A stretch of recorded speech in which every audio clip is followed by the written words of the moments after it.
Greetings, Black family, and welcome to SBL Talk, Straight Black Love Talk. I am your host, DC Radical One, and this is episode 4 of SBL Talk. And apparently, no matter how late I make this show, it is still incredibly hard for me to be ready on time, which is why your music. We got music.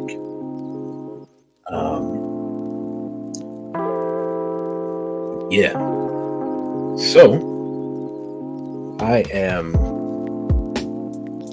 in all honesty, still recovering. First of all, is the music too loud? It's too loud. Let me adjust. All right. Okay. Thank you, brother. Yeah, I'm still recovering. I'm not gonna lie. I'm still recovering from the Straight Black Pride Convention. And it's kind of getting back to normal. Life is normal. So tonight, we're gonna do what we normally do on this show. For those who have never watched the show, for those of you who may be on Instagram, we're supposed to be live on Instagram. We're about to find out in a minute as I attempt to check that. And it does not appear, he did something, that we are live on Instagram.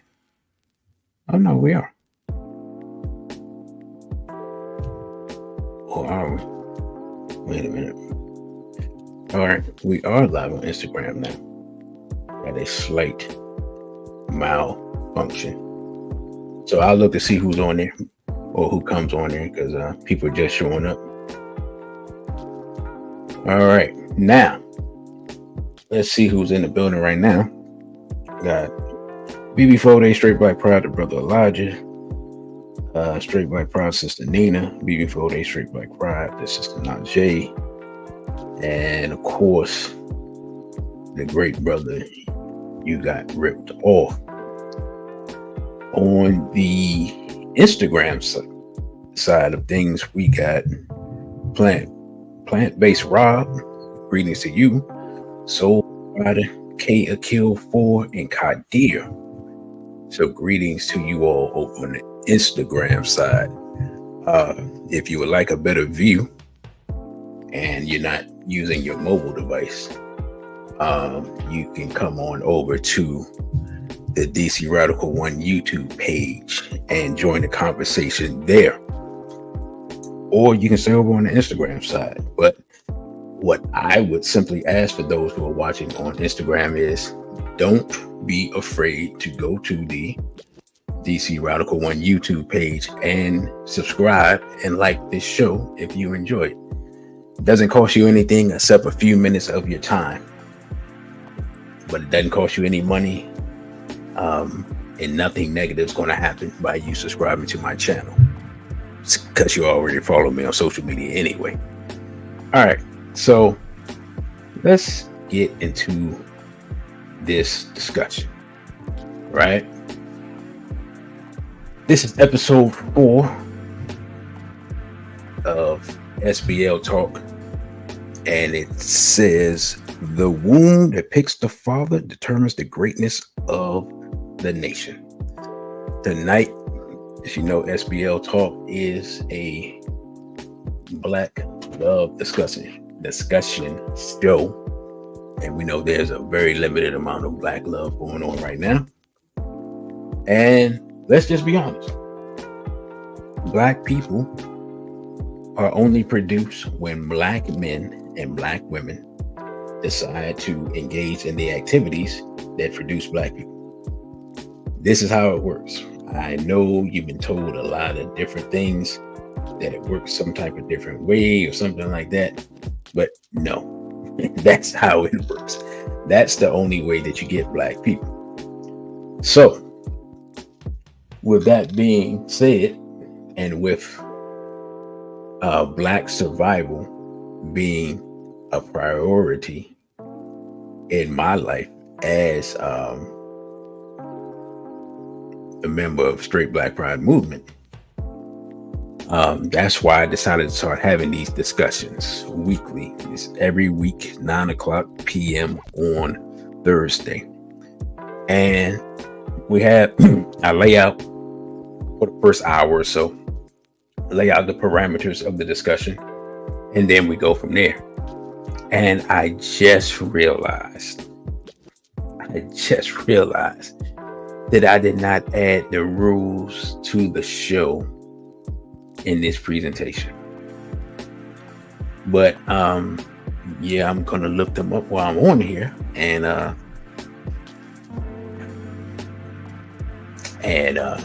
yeah, I'll let people know when we get to that point.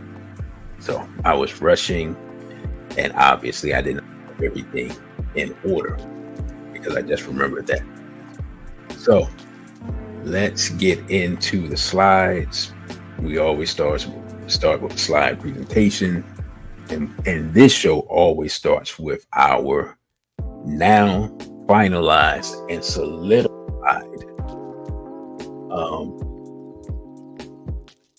Straight Black Oath, which I don't know why this is. Anyway,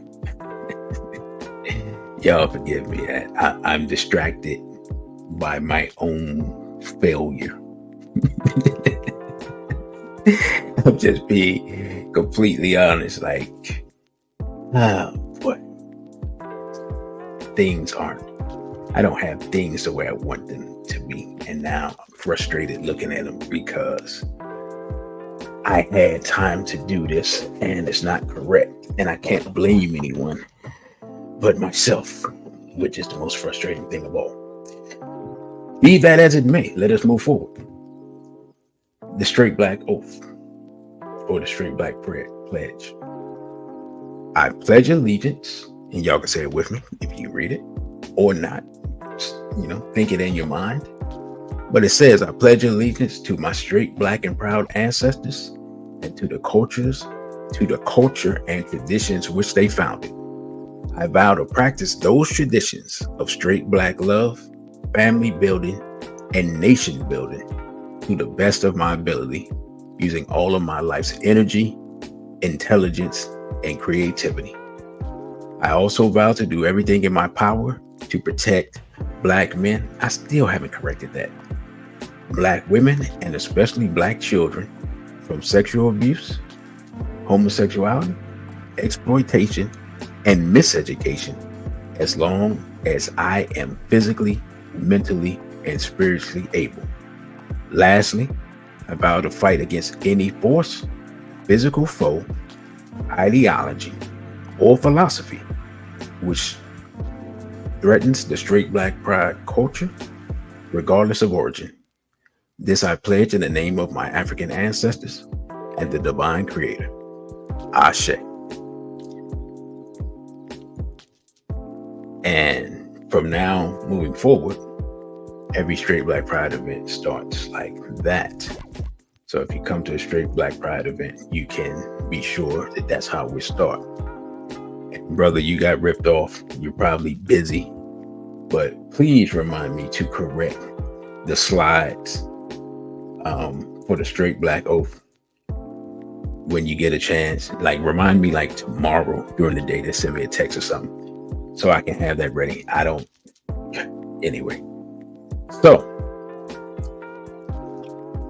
the goal here in the tradition of our ancestors, Straight Black Pride to Danielle Davis, the goal of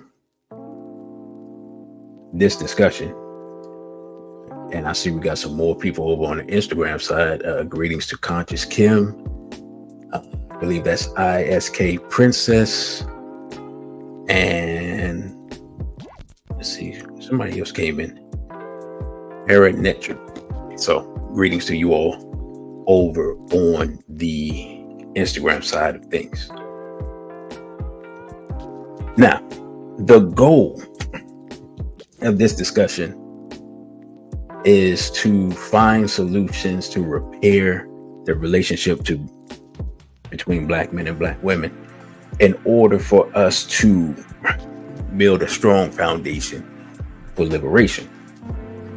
Here's the simple fact of the matter that people choose to ignore. There has been no movement amongst black people that has been successful in accomplishing anything worthwhile that did not include black men and black women working together. So much so that I will show tonight the attack on that relationship throughout the years, and we'll talk about it in the modern context and how that has been how it has been successful in chipping away at that foundation, leading us down the road to destruction. This is what we have to understand, right? The goal of our enemies is no longer oppression. The goal of our enemies is extinction. With that being said, we must then counter that offensive. If we know the goal is extinction, we have to do things to counter the extinction. For a long time, up until maybe about 12 years ago, I was of the belief that our enemy's goal was simply to oppress us, to keep us down, if you will. You know, that's been the thing for a long time. It never occurred to me that there would come a time in my lifetime where the enemy would see us as no longer having a value and a purpose, and that we would be expendable. I was wrong. That time is here. We're not going to go into all the details of that, right? If someone wants to disagree, that is fine. There'll be another time for discussion where you can disagree with what I said. But I know this from study. Before this straight black pride, Brother Dessalines, right? So I'm not going to argue or debate on that subject tonight. What I'm saying, for those who are new to the show, this is the purpose of the show, right? And so that foundation starts from the African tradition with marriage. All right, so let's get into the slide. In traditional African and traditional African American culture, marriage was an expected part of adulthood. In many African societies, you were not considered an adult if you were not married. The family was considered the foundational institution of the society. There was no debate about the equality of men and women, as each had their jobs to do for the society. Now, here we are in the 21st century, and we seem to have the belief that we know better than our ancestors who invented marriage literally hundreds of thousands of years ago, right? The cultural tradition of marriage that has been the foundation of all civilization from time immemorial was founded by black people. The cultural construct of marriage, of straight black love, all of that was founded by black people and has been maintained by black people for all time through famine, pestilence, earthquake, tidal wave, typhoon, desertification of northern Africa, changing of seasons, migration, you know what I'm saying? Changing of languages, religions, like you name it, right? Wars, famine. None of that has changed the fact that the foundation of African culture, of black culture, for black people was then and is now, regardless of what we want to believe, is marriage between black men and black women. Everything else is destruction. Hey, I'm not here to argue with you because there's nothing to debate. If you disagree, it's probably the wrong show. And that's fine. You know what I'm saying? I have no problem with that. Many people nowadays think that what I just said is incorrect. But they also don't believe that our enemies want to exterminate us. So they're also incorrect, right? Now, during enslavement, black men and black women would often escape and try to find their spouses and children who had been sold off, risking life and limb. Black people would buy their loved ones with money they saved up from working, in essence, overtime. They get money to buy their spouses and their children's freedom. This is the essence of persevering through love. This is the African understanding of love, that regardless of what takes place, regardless of any circumstance, the family is more important than life and limb. The family is more important than oppression. The family is more important than, like I said, all the other circumstances that I spoke about earlier, right? None of those things change or alter the dynamic. Greetings to New Jersey, 1914. So we've strayed away from this, as we talked about in the previous show, as integration is taking place and other things. And the question we have to ask ourselves, just being completely honest, right? Let's just take a step back from emotionalism, take a step back from the propaganda that we consume, take a step back from social media, take a step back from everything and ask ourselves, is the Black collective in America, especially in the Western Hemisphere, in a better condition now than we were when this assault on our family started? Now, many people don't have the historical information to be able to even make the assessment, right? Because many people, if your grandparents weren't alive, or you didn't get that ancestral knowledge from them before they became ancestors, or that elderly knowledge when they became ancestors, many people can't answer this question, right? For those of us who are old enough and receive the knowledge from our soon to be or now ancestors, we have to make people understand that what we see now isn't the reality. It is part of the illusion, as and I just draw a blank on the Queen Mother who said it, but part of the illusion of inclusion, right? So, brother, you got ripped off. Help me out. Who said that before Dr. Umar took it and ran with it? I can picture it in my mind, but I can't think of her name. Dr. Julia Hare. Yeah, she was the one that said it. Dr. Julia Hare. So, now, what is our next slide? By the way, for the new people, I forgot to say this. Pretty much the first hour is me laying the framework down in the show. The second hour is for you to come on and express your opinions on the subject matter that has been laid down. So I'm going to stop around approximately 10 p.m. Eastern, and then we'll send the link out on, you'll be able to see the link. You won't be able to see the link on Instagram, but you will be able to see the link on YouTube, and then you'll be able to come in and speak your piece. I just have to find the rules of the show to let everybody know what the rules are before that takes place. Now, let's go back. Next slide.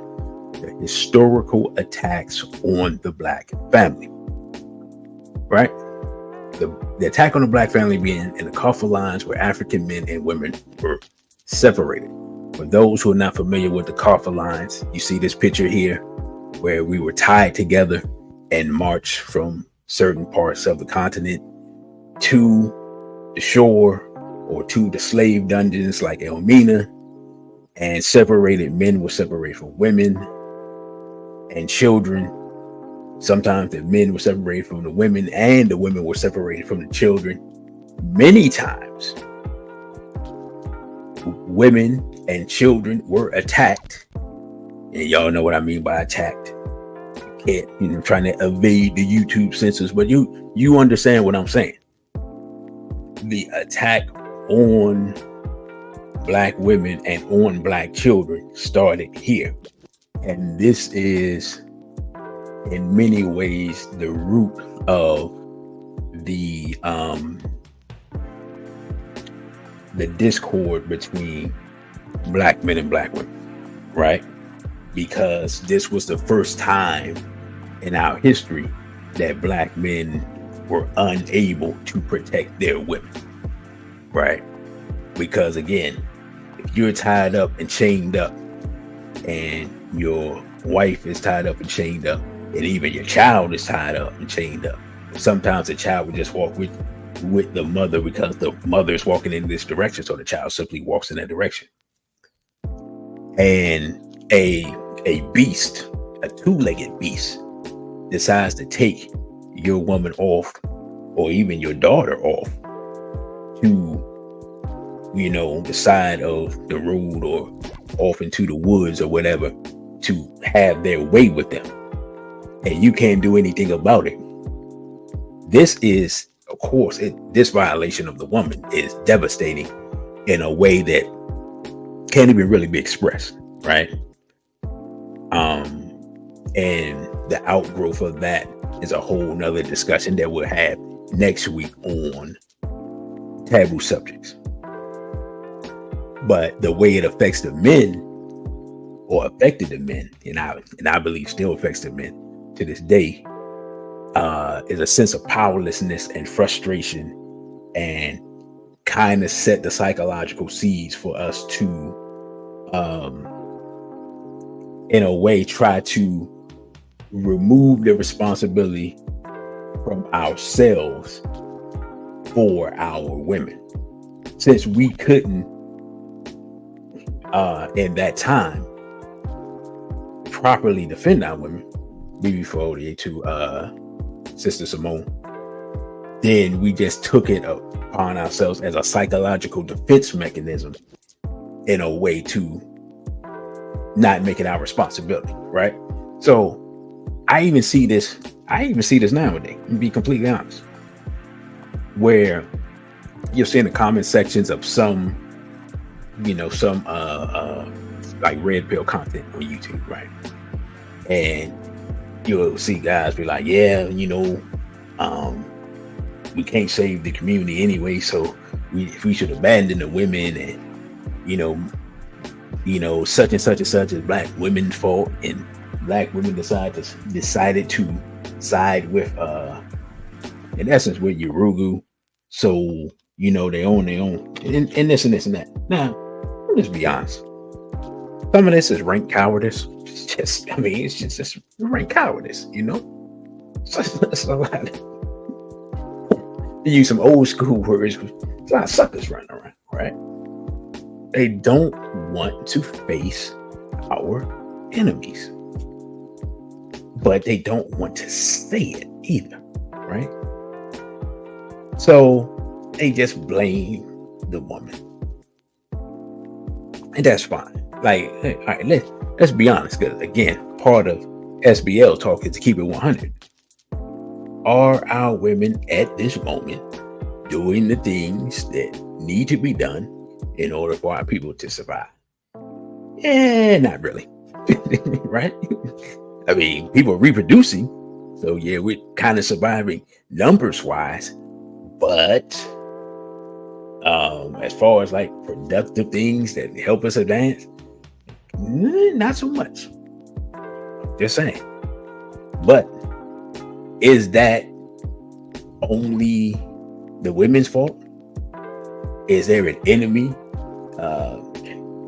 psychologically attacking our women? Absolutely. Are we, as the Black male collective, are we doing the things necessary to protect our people from psychological warfare? Absolutely not. Have we contributed to the psychological assault on our women? Absolutely. Right? Have we done the things as men that we need to do from an economic standpoint as far as nation building in America? Definitely not. You see what I'm saying? Have we as men stood up and fulfilled the vows that many of us made in 1995 at the Million Man March? Not so much. You see what I'm saying? So the idea that everything is the women's fault is, as the young people say, you know what I'm saying? Like, as men, we have to admit that we haven't really been on point. We haven't really been men, apparently, in the last 30 years or so. Greetings to my good sister over in Tanzania. Good to see you, because it must be, I don't know, it must be the middle of the morning, early in the morning where you're at. So the idea that, it's the women's fault and the women aren't doing this and that, and sure, the women aren't, but we're in this boat together, and the boat has a leak in it. Somebody has to plug up the leak, and somebody has to dump out the water to keep the boat from sinking. And a lot of brothers don't want to do that because, again, there's a lot of Black men nowadays just cowards. They're only cowards when it comes to the things that are important. Like, when it comes to things that aren't important, everybody's brave, right? When it comes to running a football, dunking a basketball, getting in a boxing ring, or, those type of things. Everybody's brave. Everybody's bold, right? You come on the internet and type away stuff. Everybody's big and bad, right? But when it comes to the things that need to be done, like, let's just be honest.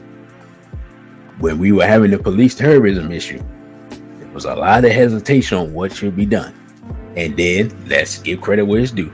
People like Michael Xavier Johnson took it upon themselves, young brother, 25. He said, well, I'm going to stop police terrorism. Plain and simple. Brother Cosmo September saw that and said, well, I have been trained to root out terrorism as well. I shall take care of that problem as well.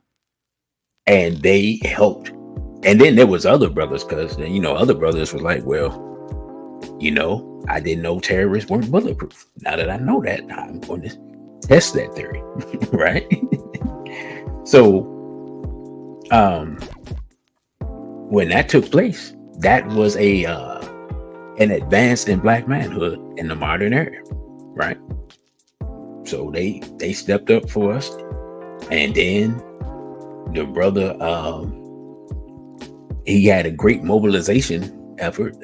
NFAC said, "Hey, you know what? Let's come together as a strong force, and let's show people that we're not cowards, and that we can get hundreds of brothers armed and trained to show up and just stand on the doorstep of our enemies." And that was a great movement. And then what happened?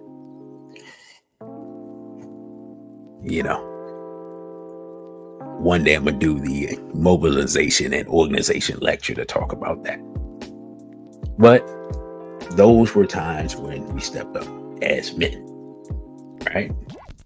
And I will say that during that time, our women were not acting in the manner that they're acting now.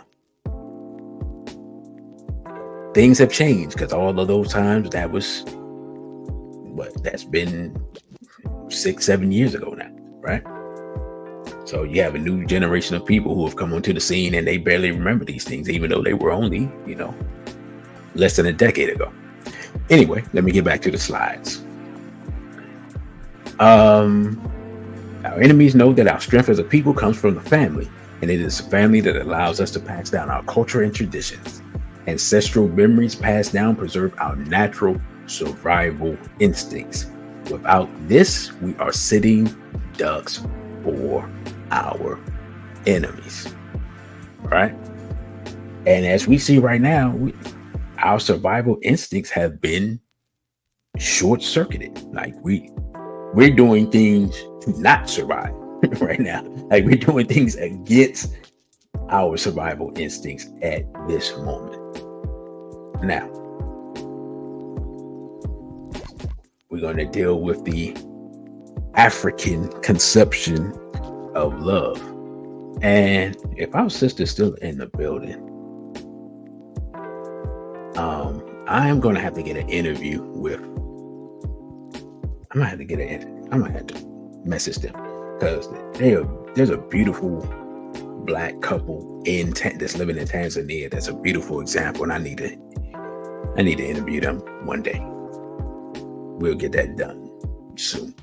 Anyway, in traditional African society, marriage and mating is seen as the joining of two families, not just two people. This is why families had more input in the choices of young people as far as mate selection.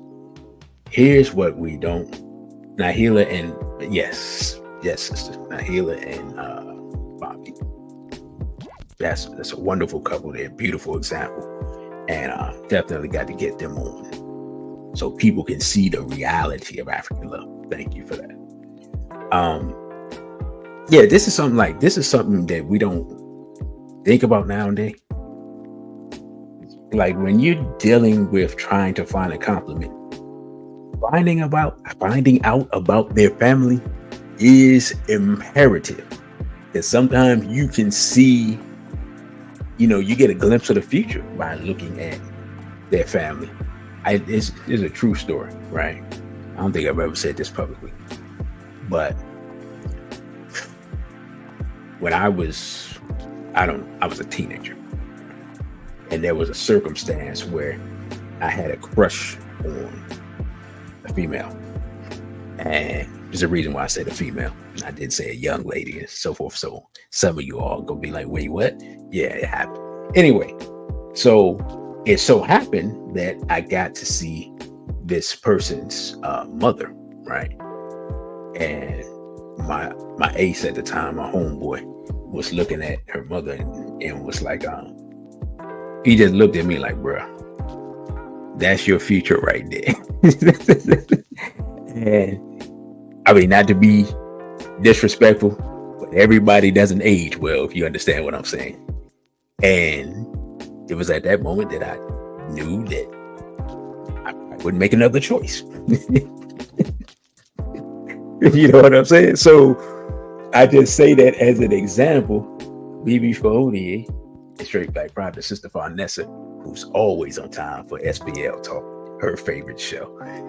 But so yeah, but I just say that as an example of seeing the family kind of lets you know what you're getting into if you pay attention, because a lot of things are passed on genetically. Like you see families where they have addiction problems, and they just have like different addictions. For some people it's drugs, some people it's alcohol, some people it's gambling, and you can see that manifest. And that's something that you have to take a look at. I don't know if they still do this, but there was a time when they used to test people for sickle cell, because they didn't want two people with sickle cell to meet, because the trait would be automatically passed down to the child. So that's a physical thing, but spiritual things and psychological things can be passed down as well.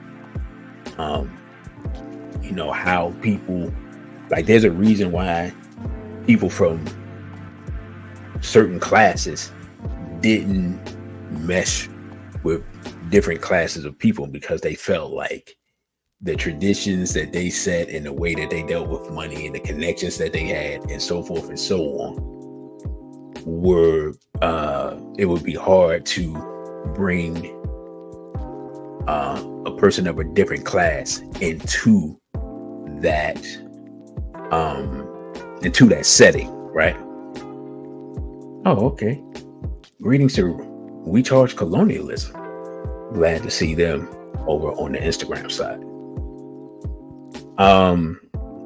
And so that's just something that we don't really think about, that with that, because here's the reality. The child that you produce is related to everybody on your side of the family and everybody on your complements or your partner or whatever, however you go about it, their side of the family.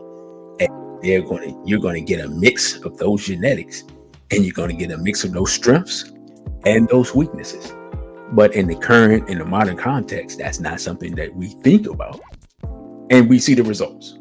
Right? I'm just being completely honest. We don't think about it, we see the results. So I'm just saying it's something that we need to start thinking about, right? Point number 2, excuse me. The person you reproduce with is someone that you have to deal with for the rest of your life, one way or the other. Listen, if I had $1 for all the stories that I've heard from sisters mostly, and some brothers, about their frustration with the person that they reproduce with, who they're not with now, but they still have to deal with, I wouldn't be quite Bill Gates, but I would be like low level NFL player money. You know what I'm saying? Like a couple of $1 million. This is just the reality of the situation. You're going to have to deal with that person. I'm losing my voice, and I don't have my tea made. But anyway, I don't know why we don't think about this, right? But it's the reality of the situation. When you reproduce with that person, you have locked yourself into a relationship of some form or fashion forever, right? Don't matter if you don't like them, don't matter. It doesn't matter. It's just that's the reality of the situation, right? And I'm gonna be completely honest. There were times in my life when I looked at people's family and how their family was, even though I was very much into the woman, I was like, I can't marry into this family. Some stuff y'all got going on. I don't know what's happening right now. Just you know what I'm saying? I mean, completely honest. And so, did I make the right choice, wrong choice? Who knows? But that was the assessment that I made at the time. And I think, being completely honest, that one of those, I put it like that. I don't even think I'd be doing the race work I'd be doing now. So I think I made the right choice. I think I made I was aided by the ancestors in one of those situations, whether I knew it or not. Brother, you got ripped off says to get married in Louisiana, you had to do a DNA test to ensure you're not related. But hey, listen, I'm surprised that's not more of a law in more places, because when you think about it, and we'll probably talk about, actually that'll be next week's show, but considering what's going on and how people are kind of mating and reproducing willy-nilly, you need to know who, because I've seen a couple of stories where people are come to find out they're related. I had no idea, right? Because let's be honest, there's a lot of fathers out here who are fathering people, all around the neighborhood or all around the state, all around the city. And so, you know what I'm saying? Like, a very real thing in the Black community is that there's a large percentage of black men who have no children. And then there's a large percentage of black men that have multiple children. Like there's almost no in between. It's a very weird phenomenon that's been taking place. And people are only just now starting to talk about it. In addition to the fact that you have the whole paternity fraud thing where, people aren't actually the fathers of people that they think they're the fathers of and all that stuff, which is, again, that's next week's show. Now, the African conception of love is something that you grow up into, not something that you fall into. True love grows over time and is proven in times of trouble. Basically, the African conception of love is the exact opposite of the European conception of love. All the European tropes of falling in love and all that stuff in it, and love at first sight and all of those things are European or anti-African, and African conceptions are basically the inverse of all of that, right? I'll just say the more we do European things, the more we struggle. Just plain, and just period. Like not even just talking about love, but period. You know what I'm saying? Like just being completely honest, the longer we go into here in America into integration, the more we fall apart. Now, some people may disagree with that. I'm just telling you what I've seen over my lifetime. The love that black people had for themselves, the black self-respect, and all those things was greater the further back in time you go. It is what it is. Even as we were even more brutally oppressed than we are now. All right. And of course, we just talked about police brutality a few years ago, but still. Now, the community was invested in the success of relationships. Elders guided couples through the natural ups and downs of marriage. This is something that I don't know what happened to that. That's all I can say. I don't know why this is not a thing. I don't know. I guess I don't know if people don't want help from elders. You see people going to marriage counselors and, all these therapists and so forth. So, and I don't have a problem with any of that, but those are people you pay. Those aren't people who are invested in the success of your relationship. And because they're not invested in the success of your relationship, the ideas that they may give you may not be as beneficial. And being completely honest, they're going to become from a European psychological standpoint, which for those of us who are trying to be African or trying to carry on your traditions, or you consider yourself an indigenous person and things like that, nonetheless, right?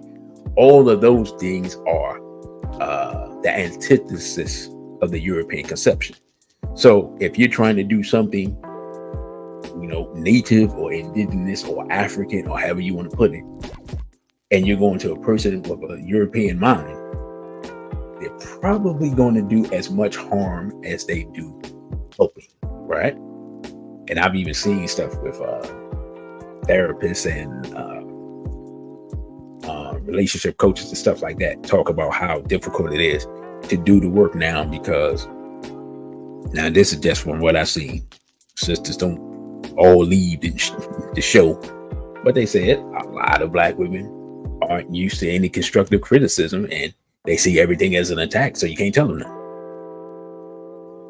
Hey, this ain't coming from me. This is coming from the professionals. Y'all tend to at least give me lip service that you're paying attention to what I'm saying. You know what I'm saying? So, all right, moving a little slow, but all right, check it out. The propaganda war against straight black love. In 1969, exactly 1 year after the assassination of Dr. Martin Luther King Jr., Jewish feminist and CIA asset Gloria Steinem declared war on straight black love with her manifesto, After Black Power, Women's Liberation. Listen, if you have not read it, go now into your device, whatever you bring it up in a window, so you know that I'm not making up stuff. Those of you who have been watching my show for a long time, I have brought it up. I don't even know which show it was that I first brought it up. I put it in lectures, right? Read the document and think about the time that it was written, and you will understand the importance of this declaration of war on straight black love, right? I didn't write the document. Gloria Steinem wrote the document. I'm just giving you my interpretation of it, having read it, right? And in fact, yeah, you can definitely still find it. I haven't read. I didn't download it. Guess I should have put it up here, but it's too long, and I didn't want to get into all that. This was an open assault on, again, the Black Power movement, which was based on the cooperation of black men and black women striving together to move forward to liberation. All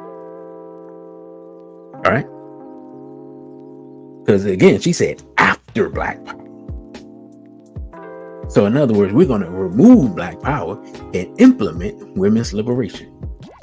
And now, as we see, many black women want to be boss babes and all that goes with that. And the idea of black people uniting to achieve anything, really, if being completely honest, is largely irrelevant in the minds of many women. And the root of that is this propaganda piece and manifesto from, again, Gloria Steinem, who so happens to be Jewish and is one of the modern architects of feminism, and also happens to be CIA asset. None of these things that I have stated are up for debate in any way, shape, form, or fashion. Right? Around the same time, Eldridge Cleaver's book Soul on Ice, which was written in 1965 when he was incarcerated, but was released in 1968, has a chapter stating that black men, in essence, this is what it says. Now, I'm boiling it down to its base level, that black men and white women are made for each other, and that black women and white men are made for each other, thus planting the seeds of confusion amongst revolutionaries for generations. Very rarely, first of all, Eldridge Cleaver is a very problematic individual, right? Very problematic. Yeah, brother, I read the book when I was a teenager. Fortunately, I took that part and just, disregarded it from my mind. That's why Baba Baruti says you got to be careful giving that book to young people because of the confusion that's in it, right? Now, many people back in the day, many brothers thought,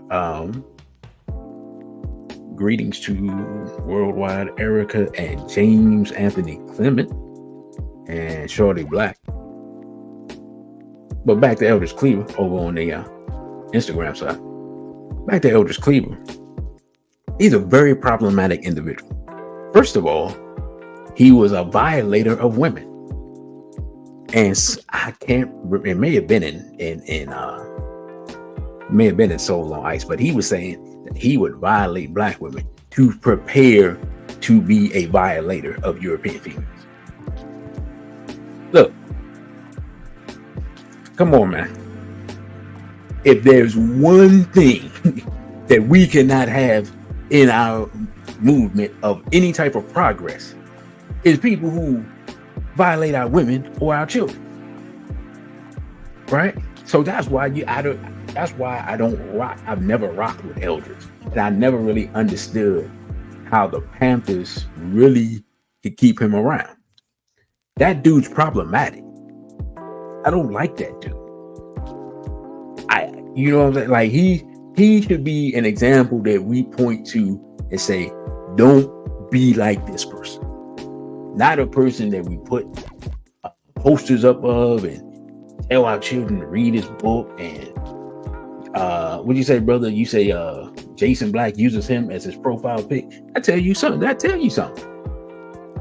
You using Eldridge Cleaver as your profile pic. You are admitting some things that maybe you don't think you're admitting, right?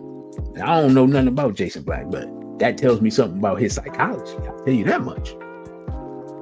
Eldridge Cleaver was a problem. And he sold a lot of confusion for a lot of brothers for a long time with that book, and with specifically with that chapter. Right?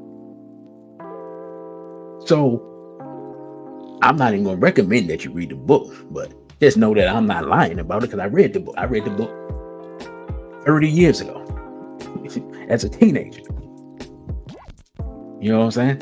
When they start reissuing, because some of these books, like Huey's books back in the day, as I digress from the topic, but Huey's books back in the day were out of print. I got them from older brothers, and then they put them back in print because, you know, the popularity of Black knowledge and stuff came back into vogue, and they knew they could make money from it. And then they killed Huey. In fact, I believe, if I'm not mistaken, Huey was killed on this date in like 1989, I believe. And shout out to brother Huey P. Newton. But yeah, man, Eldridge Cleaver was a problem, bro. And like I said, that book came out in 68. So that was right before Steinem made her propaganda piece in 69.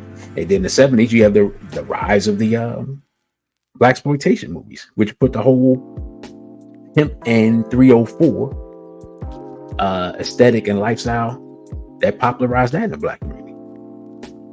That wasn't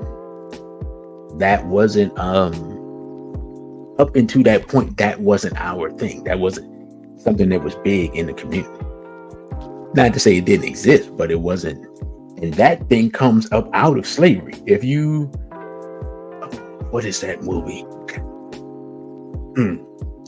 There was a movie where they were breaking down slavery, and they were showing all the stuff. They were showing the sex farms and all this stuff that they didn't normally show. And they showed how brutal it was. It was like some Italians or somebody made it. And they showed like the root of pimping, and how that was something that I don't even know what people were called, but some of the enslaved men were used to like train and get the women to act a certain way, and really young girls and even young boys to present them to basically paid rapists, people that paid to violate Black people, right? That's what pimping was and is. So that was popularized in the 70s through the blaxploitation movies. It wasn't like a out in the open, something to be celebrated thing until that time, right? The pimp and the drug dealer, that's what the blaxploitation films devolved into, right? So even though they started off with one thing, they devolved into something else. Nah, brother, it's not Uncle Tom's Cabin. It's Jenny used it in one of his lectures, but I can't remember the name of the film. It's brutal, like it's rough, but they put it out there. When I think of the film, I'll let y'all know. In 1985, the Color Purple movie rewrites history and casts Black men as the oppressors of Black women, and as opposed to white men. Lesbianism is presented as an alternative to straight Black love. Listen, Y'all know I have my problems with Minister Farrakhan. With that being said, his analysis of the 1985 Color Purple movie is the best analysis of a film and the psychological effects of that film I've ever seen. Right? The best breakdown, the best understanding, the best with just making you see what's not right in front of you. Right? And Shorty Black say media will shift the culture every time. Indeed. And that's a major part of the discussion. So if you can find it, because it was on YouTube, but you never know nowadays. But that breakdown of the movie The Color Purple by Minister Farrakhan is worth looking at. It'll give you an understanding of how propaganda works and how successful that propaganda was. Like, black women's attitude towards black men, like, you can see the change after that movie. Even if you didn't see the movie, like, to this day, I've never watched the movie. I've never been able to watch it. I'm just like, yo, what is this? This is crazy. This is trash. Yo, I don't want to see this. Right? It came out. Man, I don't even think, like, I remember like women in my family talking about it, but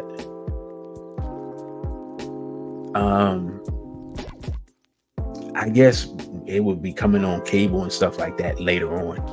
And I remember just watching a little bit of it, and I'm just like, nah, I'm good. Then Oprah was in it, and wasn't Oprah in that? Yeah, Oprah was in that, right? I just had a disdain for Oprah. I didn't realize this because she had a disdain for black men. I didn't even know what it was. I just never liked her, like, ever. You know what I'm saying? Like, ever. But yeah, that movie. I mean, that movie, the psychological damage that movie did, it's immeasurable. It's immeasurable because up until that point, many black women had absolute fear and were reviled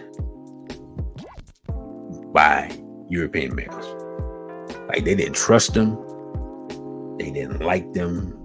There wasn't no, like, yeah, Jesus was on the wall, but that, he was something else. You know what I'm saying? Like, there was some compartmentalizing in the minds of black women, right?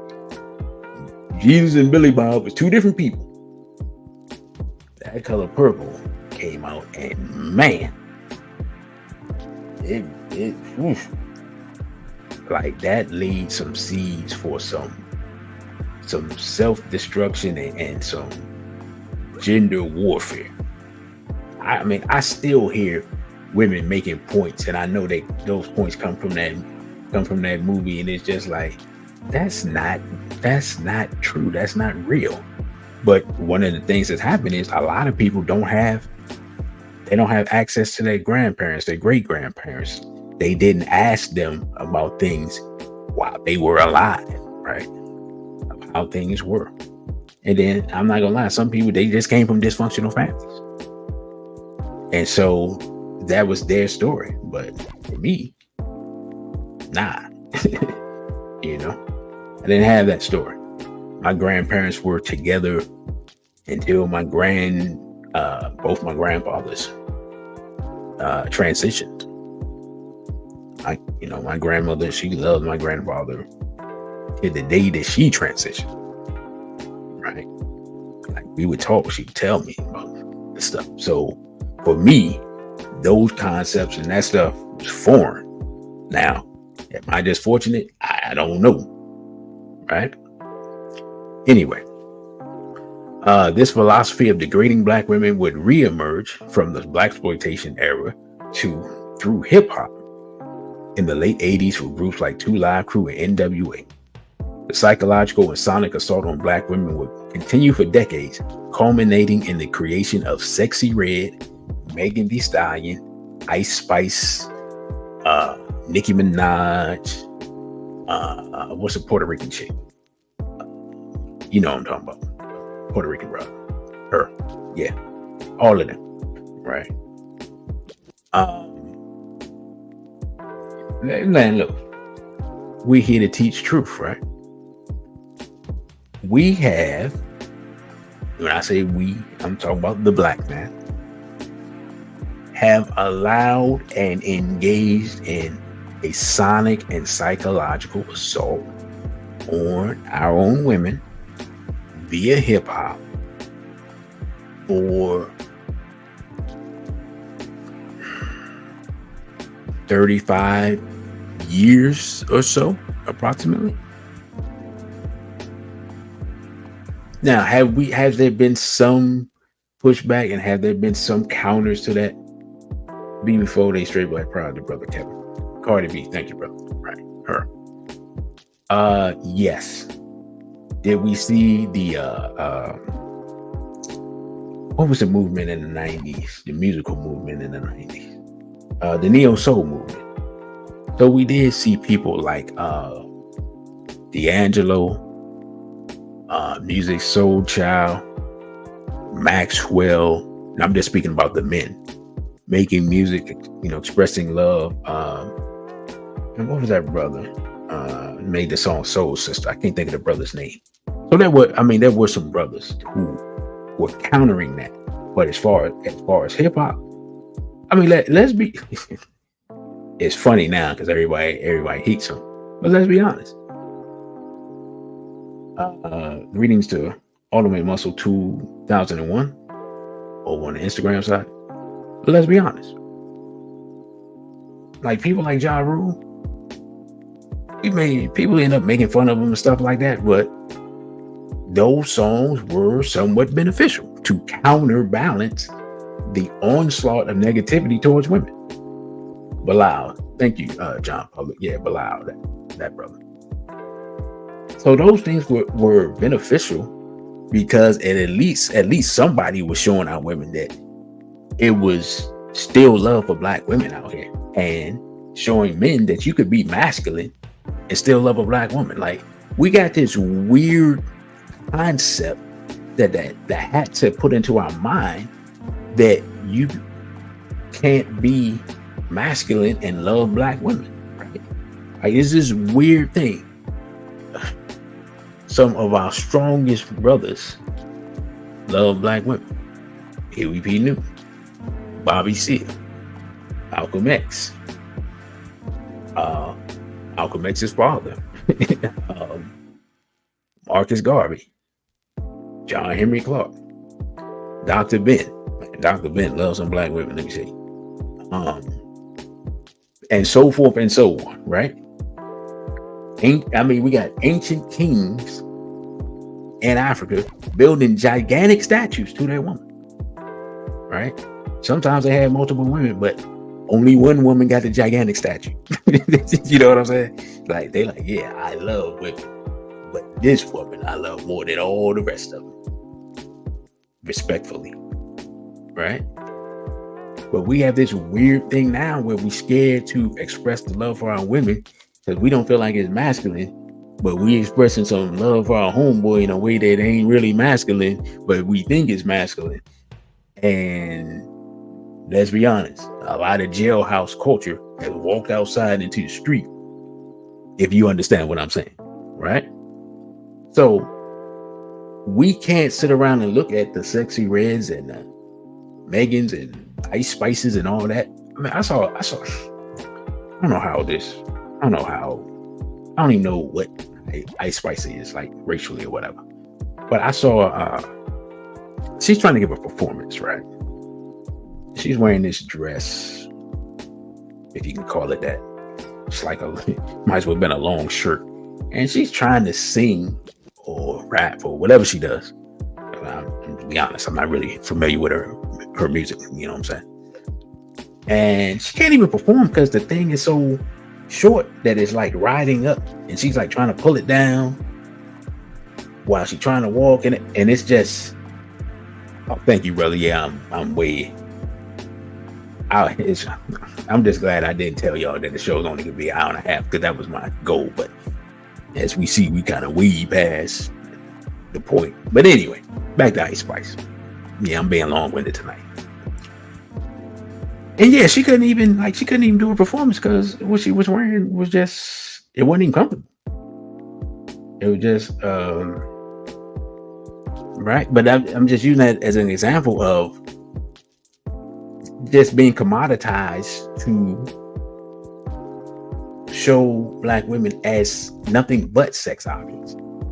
And it's detrimental for our community. It's detrimental for black women. And us as black men, we complain about the women, but the hat is the one with the money. The hat is the one that controls the industry. The hat is the one that makes the designs of clothes for them to wear. The hat is the one that has them wearing the tranny uniform. And we ain't got nothing to say about the hat. Except for Brother Genie, of course, who's on the, you know.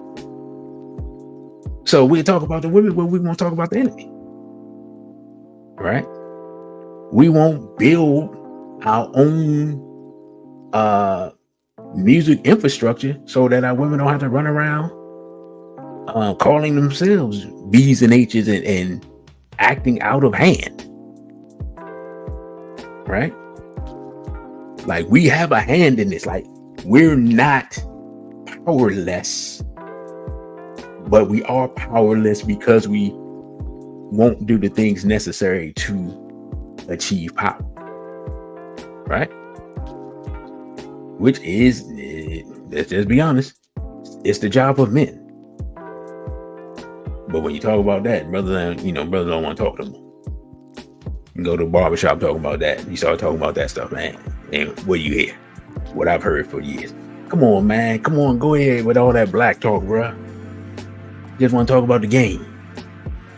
And talk about LeBron, Steph Curry, Michael Jordan, Tom Brady. What's his name? Patrick Mahomes. You know what I'm saying? So anyway, I just had to get that off my chest. All right. Modern love construct. In modern feminist America, and this is modern feminist America, love, quote unquote, has become largely transactional.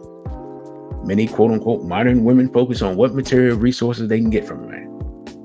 Let me tell you something. You call your women B's and H's for 35 years. This is how you end up here. I don't know what else to tell you. Eventually, the women say, well, if that's the case, let me reap the benefits of this behavior. Anyone want to disagree? You'll have time shortly.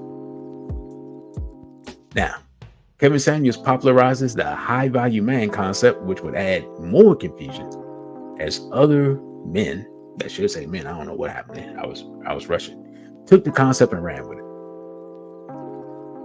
Let's just be honest, man. A lot of people that didn't fall into the high value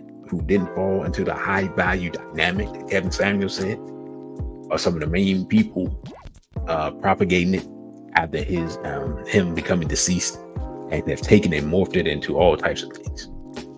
They don't even qualify. That's the part. That's the part that's hilarious. Like, people that don't qualify, main ones touting the concept. Like, one of the things he said is athletes and rappers are not high value. It's very weird, but there was a slight discussion of character in that concept. That has been thrown completely out the window. It's all about the money. And I'll be honest, for women, money's cool, but if a man doesn't have good character, you're going to be in for a rough ride in that relationship. I ain't saying you should just date no broke dude. I'm just saying you have to weigh things in a balance. Next, many women consider marriage to be too much of a commitment to mate, but they have no problem having babies for seemingly random men. Listen, I talked to a sister about this. I said, this what it seemed like, and she's like, you are correct. I ain't gonna call the sister to the witness stand yet, but I may. Anybody wants to disagree with me on this, you will have your time shortly when I put the link out. Right? This is the complete inversion of African reality. There's no way that you should think that being in a committed relationship, and this is man or woman, by the way, but I just hear it expressed more from women. It's an outgrowth of the I can do bad by myself thing that seemed to like sprout up when I was basically before I was a teenager. I started hearing this stuff, or right around the time I was a teenager, whatever. Women saying that I can do bad by myself. But why would you want to do bad? Right? Like, let's be honest.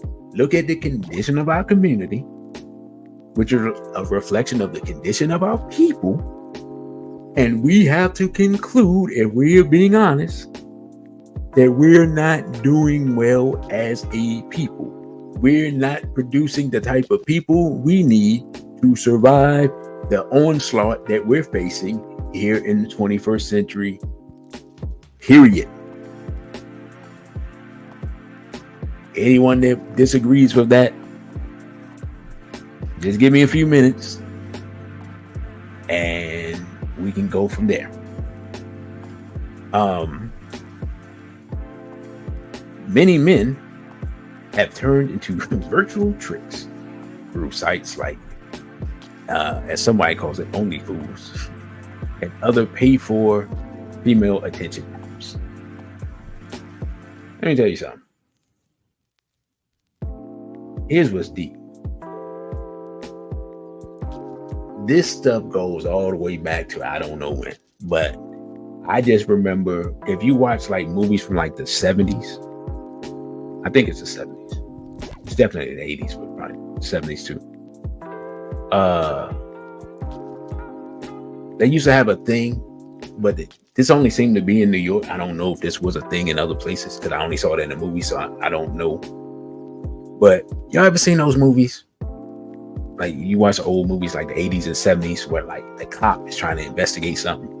So he goes into this seedy looking building and puts some money or coin or token or whatever into a slot.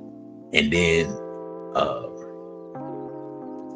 like a door like slides open. And then there's a woman in there. She's like in various forms of undress and gyrating or whatever, and he's trying to investigate. he's trying to interview the woman while this is going on, but he got to keep paying for the door to slide open and stuff like that.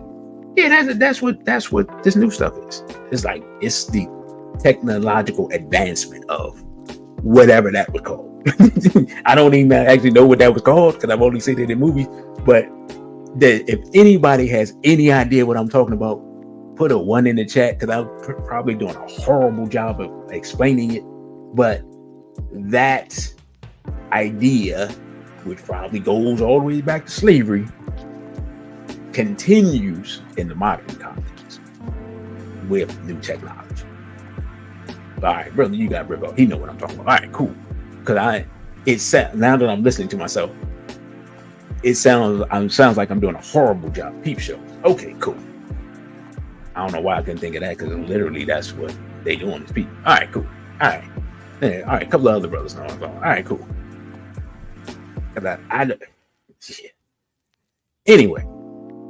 So that's what the new stuff is. It's the same thing. Only different. And lastly here, digital voyeurism is preparing the world for AI girlfriends and robotic mates. I don't know if y'all seen in Greeting to the Womb of Wombs. I don't think I've ever seen you here before, but I'm glad you're here. And Toledo Bunny says, I agree, love is now a business. I really want true love, and if you don't have money, you're not respected. It's like that here in Georgia. Ain't just Georgia. Just like that in Georgia, I can only imagine what LA is like, because LA always been like that. And if you in New York, forget about it. Like, the cost of breathing in New York is just totally out of hand. Forget doing anything else. Like, but I digress. But yeah, have y'all seen these what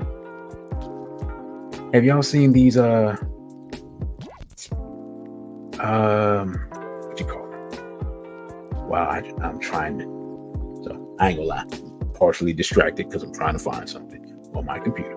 But have y'all seen these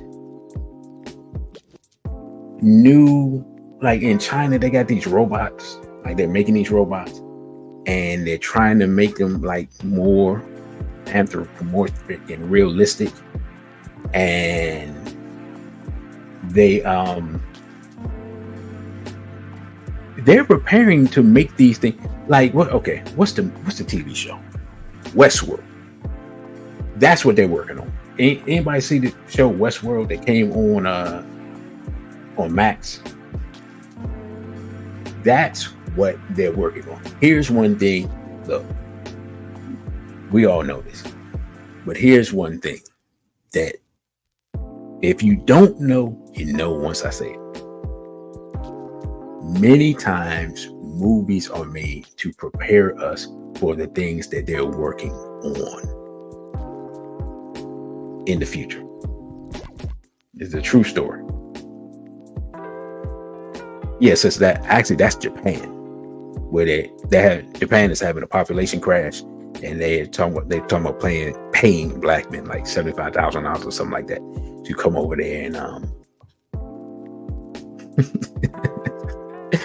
go over there and smash those pancakes. You know what I'm saying? And produce some hybrids. But oh man, y'all come on, man. Y'all get it, smash pancakes. Anyway. But yeah, no, in China they're working on these artificial people, basically. And I am of the belief that the movie Westworld, or the TV show Westworld, that's what they're working on in the future. Not just Japan, not just China, but I think that's going to be a thing. And you never seen that show. I don't know if it's still available, but it was because I heard something where they were taking it off of Max for whatever reason. That was a very interesting show. If you get a chance to watch it, like, I ain't gonna lie, it's the debauchery and degeneracy is like rampant, but the themes and the look into the future and what they're thinking about with AI and artificial people and gene splicing, all the stuff that you got going on now, it's worth a look. All right, let's see. Now, I got this from Dr. Frances Cress Welsing. She states, "What must we as black women do?" So, sisters, this is for y'all. Check it out. Y'all listening? You're not arguing with me. You're arguing with Dr. Welsing. She says, "It is my conviction that the African proverb, 'the hand that rocks the cradle rules the nation and its destiny,' is true. Black women are the mothers and thus the first teachers of black females and black males alike. Black women can determine whether future generations of black children will be warriors or if we will continue to be slaves living in a highly refined state of psychological oppression, which is no less a death than direct physical destruction. Black women can teach the first powerful lessons in pride and respect for cultural, historical, and genetic blackness, while steadfastly refusing to impart any of the white oppressors' lessons in black self-hate that we learn as children." That is from the ISIS Papers, page 288. Again. Should I read it again? I'm going to read it again because it's my show. She says, "What must we as black women do? It is my conviction that the African proverb, 'hand that rocks the cradle rules the nation and its destiny,' is true. Black women are the mothers and thus the first teachers of Black females and males alike. Black women can determine whether future generations of Black children will be warriors or if we will continue to be slaves living in a highly refined state of psychological oppression, which is no less a death than direct physical destruction. Black women can teach the first powerful lessons in pride and respect for cultural, historical, and genetic Blackness, while steadfastly refusing to impart any of the white oppressors' lessons in Black self-hatred that we learn as children. Now, we got one more. This from me. Dr. Welsing taught us that the hand that rocks the cradle rules the nation. I say that the womb that picks the father determines the destiny of the nation. Character is passed down genetically. Men know this because women tell us. How many women have told their sons that they are just like their father? Knowing this, controlling access to your womb should be the African woman's highest priority. Dr. Welsing also stated that Black men who refused to fight against, at the time, white supremacy, which in essence is Zionist hegemony in the modern context, should not be allowed to reproduce. This should be the first qualifier of conscious African women's mating and mate selection process. Is this man a warrior or a coward? Does he understand what's going on? Is he currently organizing for Black survival or simply going about life as if nothing is happening? These are the questions that sisters should ask. Is there a next slide? Okay, there is a next slide. Because there's one slide missing, so that's why I'm asking. I have questions. DC always asks questions at the end of the show. 1, why have so many relationships between conscious African men and conscious African women been so unsuccessful? This is the question. I don't have the answer. This is a question. 2, and this is in no particular order, so I shouldn't even actually be saying 1 and 2. Why do so many sisters in the movement have children by Negroes? DC has questions. 3, can internationalizing our search for a complement help the current African relationship crisis? These are questions. 4, what can elders do to help our current situation? And lastly, can polygamy be used as a means of building families and help nation building? These are all questions that are on the table. Now,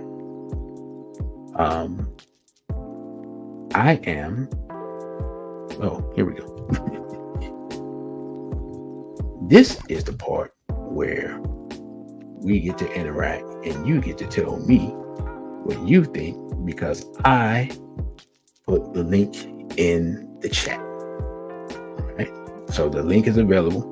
Anybody wants to come in and express, speak on any of the points that have been presented tonight. In the meantime, I will be searching for my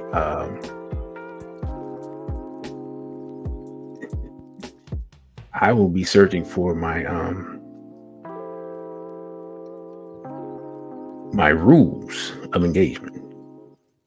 So, rules of the show. Okay, so since I can't show them, you say add the link to the IG chat. I'm not even sure I can do that, but let's see.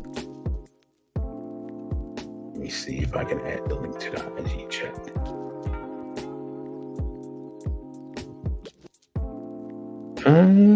Okay, so the link is in IG chat. Here are the rules of the show. Always be respectful to each other. Never use derogatory language towards Black people. Our women are not B's and H's. Such language is prohibited. Once is a mistake, twice means you're banished. Black people are not N-words. We do not use the word. You can speak with passion, but be respectful. Seek truth and understanding. Speak truth and avoid Zionist stereotypes about the complementary gender. And I'm gonna put that in the chat. One thing I'm putting in the chat. Since I don't have it on the screen. Black people are not in words.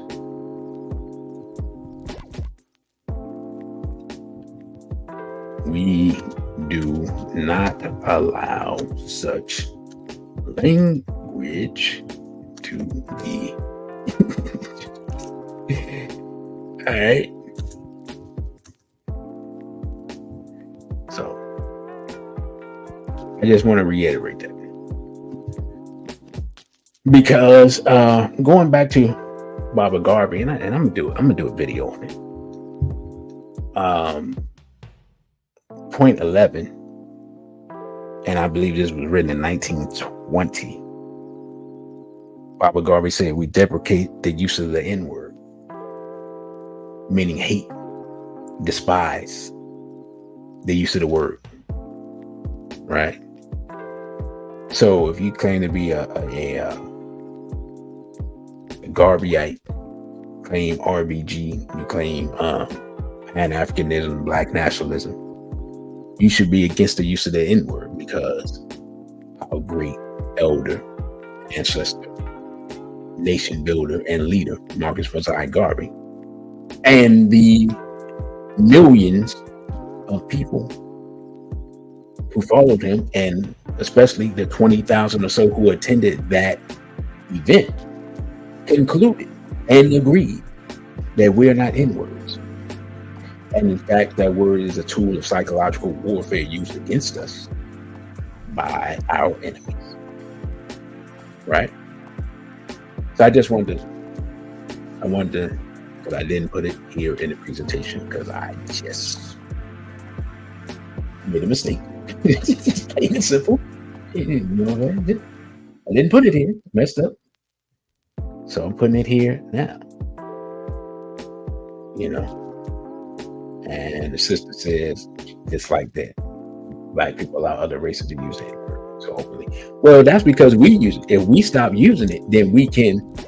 If we stop using it, period, then we can control the usage of it. Like, for example, now, at the time, because I wasn't really using it other than when I was singing along with NWA.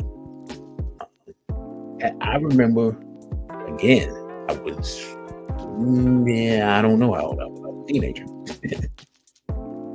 Jesse Jackson and some other people, C. Dolores Tucker, I believe, they had a funeral for the N-word. And they were like, yeah, we need to bury this word. We need to kill it, let it die. And I didn't understand the significance or importance of it. So I didn't,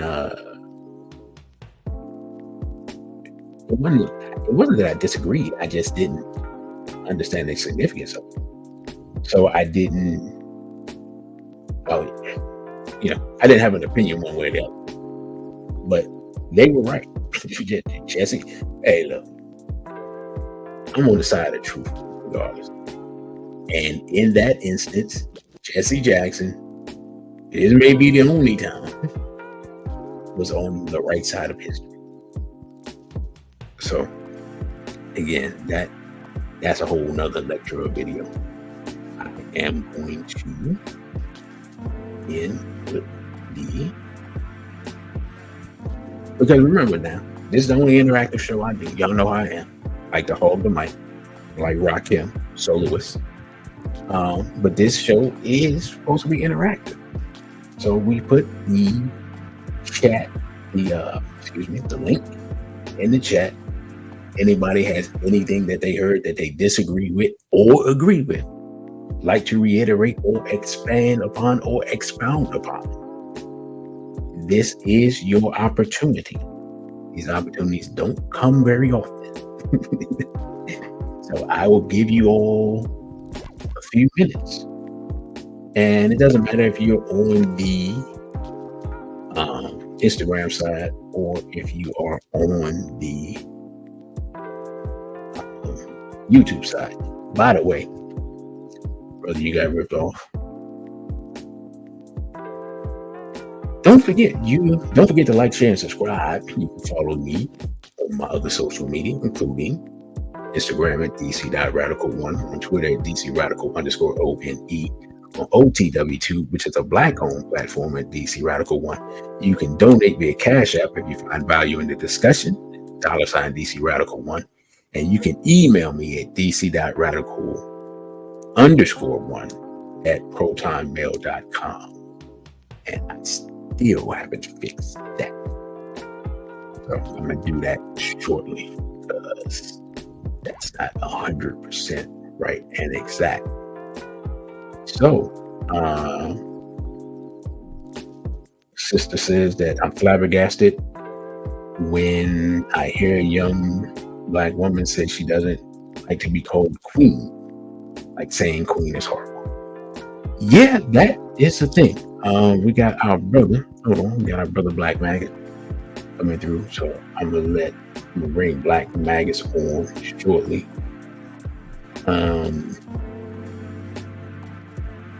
While I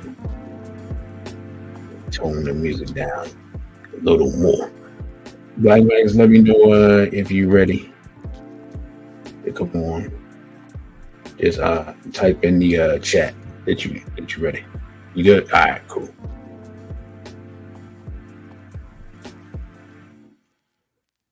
Brother Black Maggots, your mic is muted. You can unmute your mic and speak your piece. All right, a BB forward to you, brother. BB forward to you. Man, look here. We've talked numerous times before you even decided to do the SBL programs to see what the worth of it would be. And because you have it in your heart and you have it in your mission, the love of the people, you came through to do this. And I feel we need to get more participation in here. Let me kind of say why I'm saying, get to the reason why I'm saying that.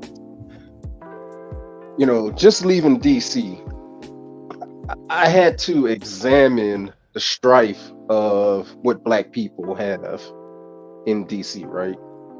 The DC area is so similar to that of New Orleans, especially when it comes to the foods people eat, right? Both are seafood states, so both are high consumers of crustacean, of shrimp, those type of things. And so yesterday, me and the Queen were talking, and it really dawned on me that our people have turned the bugs of the ocean into their fine cuisine. And they see nothing wrong with it. And our enemies are laughing. They're laughing it up. The Vietnamese I don't know if it's Vietnamese in DC, but it's Vietnamese people in New Orleans who run and operate all of the shipping boats that bring in the crawfish from the poisonous waters that the BP oil company have spilled a couple million metric tons of oil in. That stuff will never be safe for consumption. And yet it is constantly eaten on a daily basis. When you think about what that does to the mind of the people, because we see that hypertension, but now people are starting to see as their loved ones are just dropping dead. They're not understanding why they're dropping dead. They're just dropping dead. And I'm like, it's what you are consuming. So I say all that to get back to the point of you're putting forth the program to give the platform to the people to speak. We have to air out the things that we have as differences amongst the genders in a good, constructive way. Because if we can't take the time to correct each other, our enemies damn sure are not going to try to correct us. They want to see us lying and strife. They want to see us just killed over, especially over their poisonous, toxic food. So this is a call to anybody who is listening to get more involved with these programs. Come on, especially on the SBL. It takes a lot to get these programs up and going, but we're doing it for the people, and we want to see our people come together because Black people can't continue to exist without SBL. That's all I wanted to say, brother. Hey, I appreciate that, brother. And here in the DMV, it's it's a crab state. Crabs are a thing that people love as part of the culture, and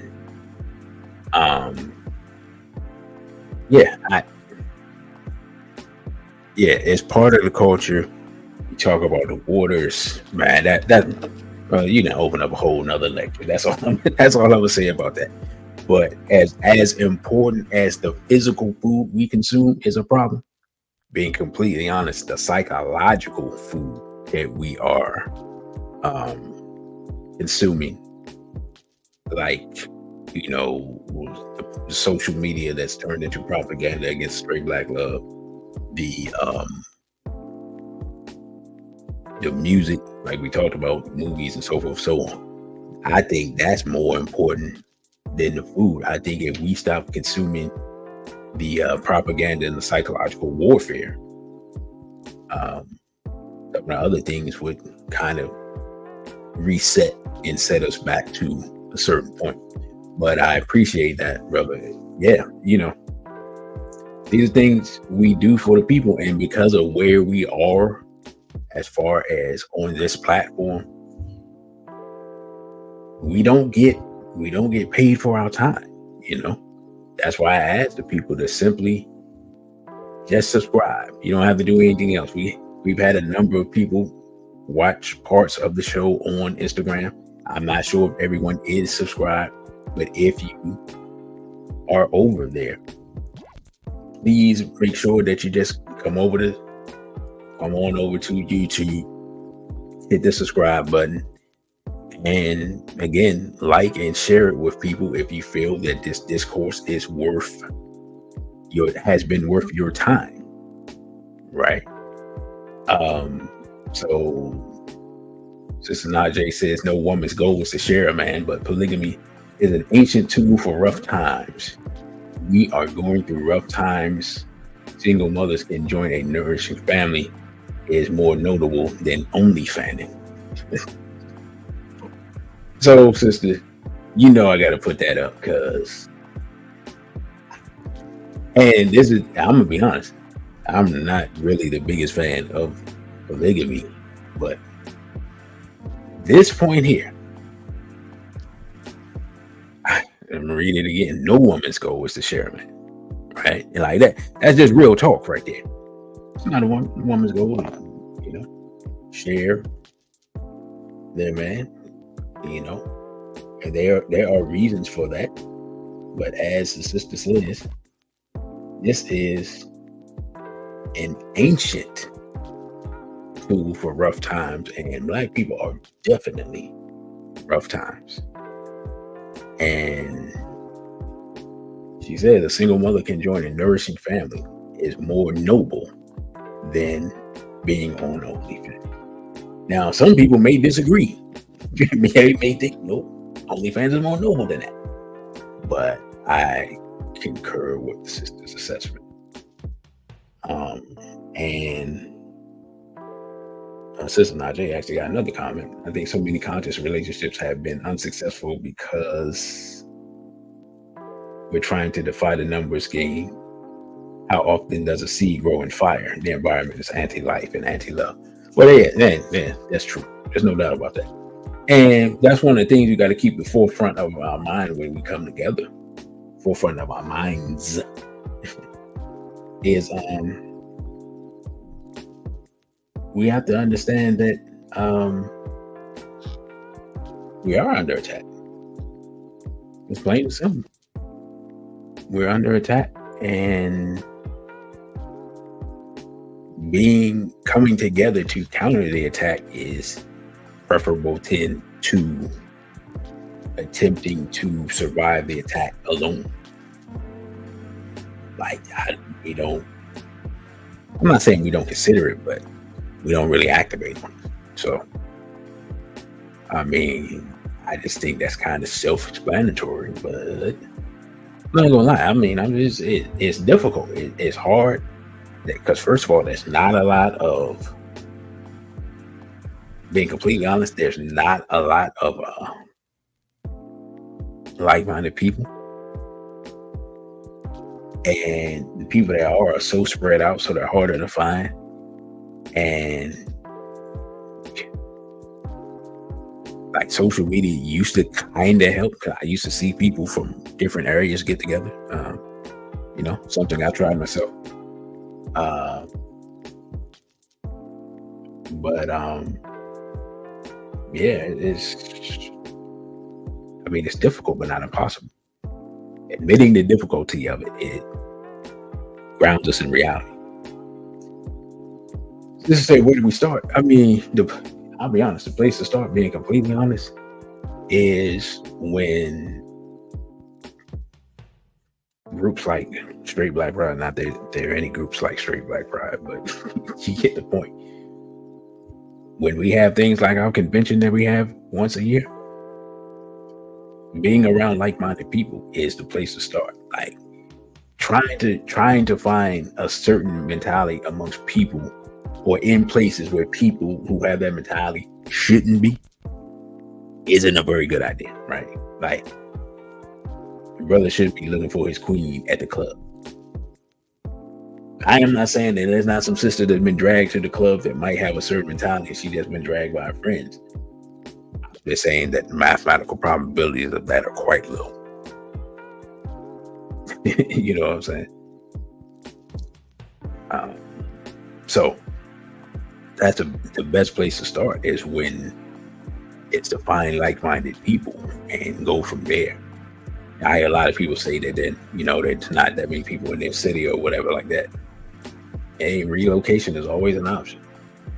I mean, I've thought about it, but a couple of years ago, I was asking y'all what's going on in y'all cities and what black is going on in y'all cities. And most of the time, unless you live in Atlanta, people said nothing. And I am not moving to Atlanta.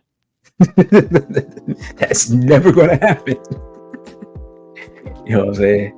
Got love for, I got love for some sisters in Atlanta. I got love for some people in Atlanta. Barbara Rudy's in Atlanta.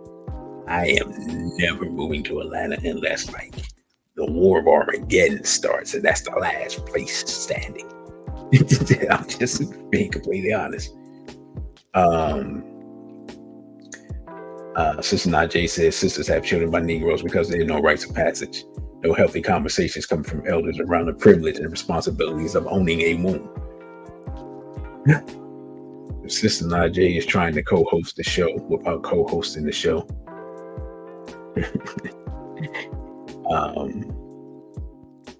Okay. I asked the question, she answered the question. So that just points at the elders. And can we have some real talk here before I get off here? Some real talk is one of the problems that we're having is that older women are still in competition with younger women, and so they are not giving them good advice. This is something that's happening in the community at large, and it's things that happen in the community at large seep into whatever you would like to call the movement. I'll just say the movement. Okay. We don't think of it that way, but they do, because when people come into the movement, they come from outside and they come in. Right. And so that is a reality of the situation.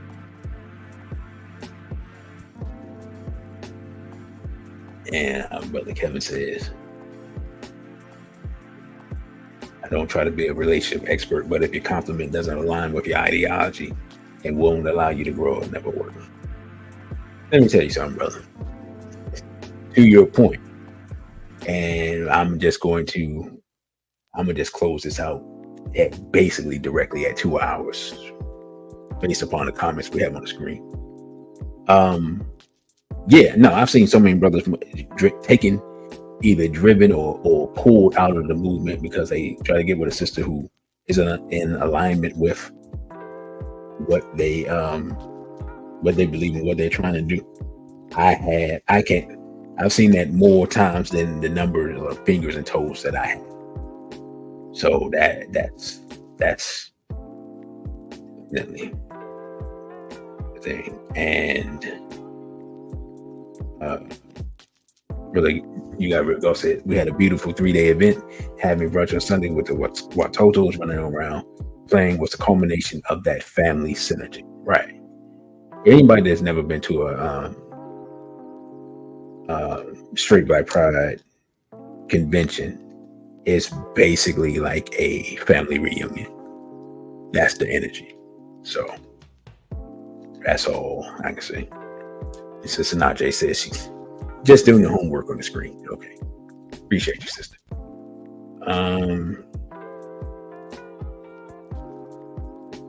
And Sister Toledo Bunny says, I don't mind helping with the movement, especially talking to young women. But the younger women look at you as if you're speaking a foreign language. Yeah.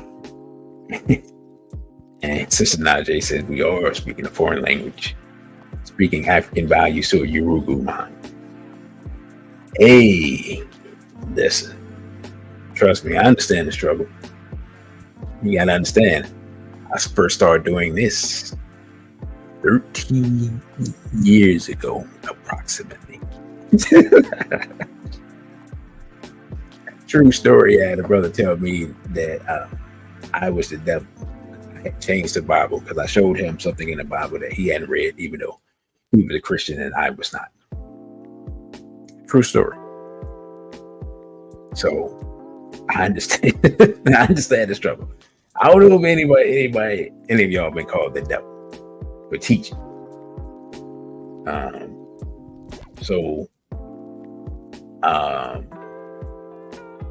Yeah, I mean, it is what it is. It's part of the duty, you know. The duty of those who know is to teach those who know not. But you're not responsible for how they receive the message. It's only your job to teach. Brother, you got ripped off says that I believe he's saying Brother Kevin's statement is a 50-50 statement because I'm a perfect example of having a compliment that didn't align with my ideology, but I have a strong constitution and knew she'd eventually see the value, and now she's on board. Salute to you, brother. That almost never happens. I ain't gonna lie. You know what I'm saying? So I'm just be honest, man. I don't recommend people doing that because you are extraordinary in many ways, and a lot of people just aren't you. You know what I'm saying? So it's just certain things I don't recommend people doing because I'm like, yeah, y'all not built like that, brother. You can't do what he doing. just plain and simple. But I salute you because you are that man. You know what I'm saying? And I recognize that. So again, quickly, man, you can follow me on my other social media on Instagram at dc.radical1, on Twitter at dc_radical_OAB, OTW2 at dcradical1. Donate via Cash App, $DC Radical1, and the email is dc.radical_1 at protonmail.com. So I know I said I was gonna go to 10, but I'm not. I'm gonna close this out now, unless I'll make the last call for anybody who wants to come on and express themselves. People have expressed themselves in the comments, but they have not expressed themselves in no one has wanted to come on. I guess I need to put this back in the chat. So last call for anyone who wants to come on and express their opinion. I'll give you all a minute or so. I think it's been a pretty good discussion, considering how it started off. First of all, I thank everybody that came through who came through the on the Instagram side, and I hope that some of you all will indeed subscribe to the YouTube channel if you find any value in the discussion. And Sister Najee said, "Did you touch on female mating strategies?" Weirdly enough, Sister Najee, even though that was the initial point of the discussion, apparently after further analysis, I did not. So I guess this will be part 1 of 2. And brother, you got ripped off says, "What will it take for you to start back up a singles mix?" Well, number one, I gotta have a venue. So that's the first one.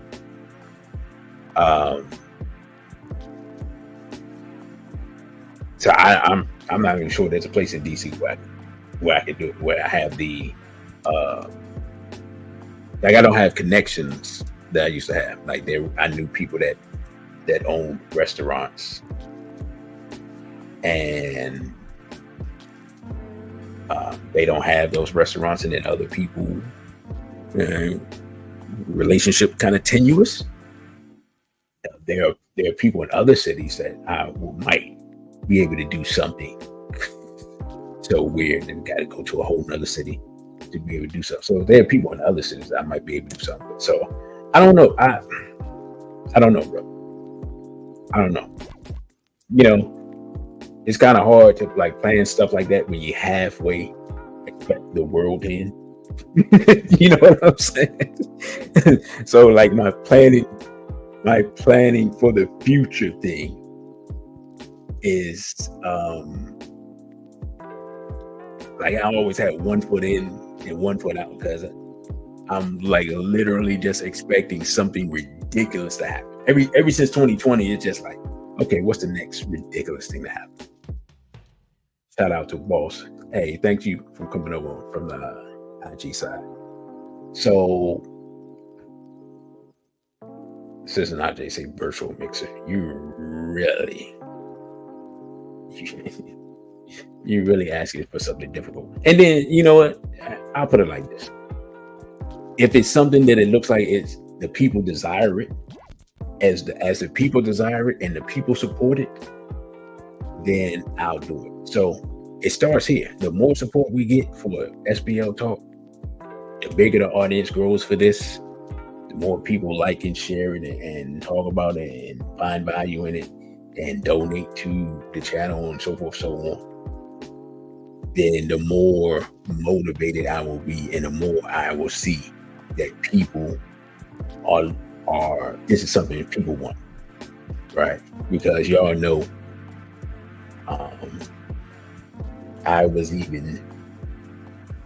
there was a time when I was considering taking classes and starting a matchmaking service for Black people.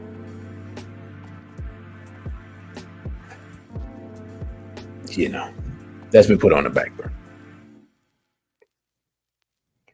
You say, did the Three Kings receive the recording? Not yet, to my knowledge. So when I find out that for sure, I'll let you know, sister. So again, thank you all. Shout out to Brother Boss. Shout out to Sister Najee, Sister Brother You Got Ripped Off, Sister Bunny. And shout out to everybody over on the Instagram side. You know, I think tonight's discussion was productive, you know, and people chose to interact through the chat. So that's fine. I appreciate that. So I'm going to close this out. Again, you can follow me on Instagram at dc.radical1, on Twitter at dcradical_ONE. You can donate via Cash App, $DC Radical1. You can follow me on OTW2, which is a Black-owned platform, at DC Radical1. And you can email me at dc.radical_1 at protonmail.com. With that, I am your brother DC Radical One, and I say a BB for ODA and straight black.